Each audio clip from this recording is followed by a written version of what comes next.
Bonjour et bienvenue sur cette vidéo consacrée aux formes du théâtre au Moyen-Âge. Je vais vous présenter 4 pièces jouées entre le XIIIe et le XVe siècle en France et vous faire découvrir dans quelles conditions elles ont été représentées.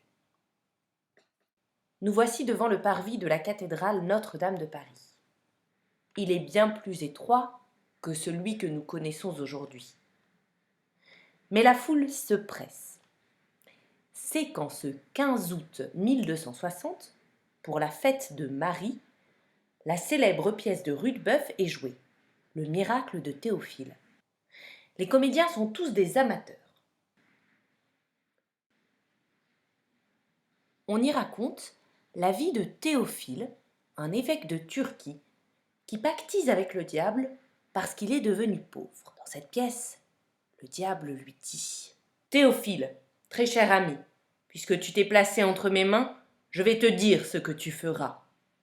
Laisse le bien et fais le mal. » Pendant 7 ans, Théophile vit ainsi riche et détestant, humiliant les autres. Mais il finit par regretter et demande pardon à la Vierge Marie.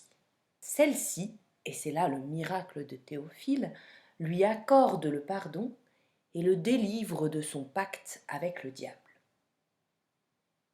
Pour instruire le peuple, l'inviter à prier et à croire à la Vierge Marie, la pièce se termine par une morale déclamée par Théophile. Sur le parvis de l'église Notre-Dame, le décor ressemble un peu à cela. Il y a plusieurs petites maisons qui forment ce décor. À la droite des acteurs, une petite maison représente le paradis. À la gauche, l'enfer est représenté. Le peuple parisien, qui vient de sortir de la guerre de 100 ans, ne craint pas de voir la violence et des choses affreuses sur scène.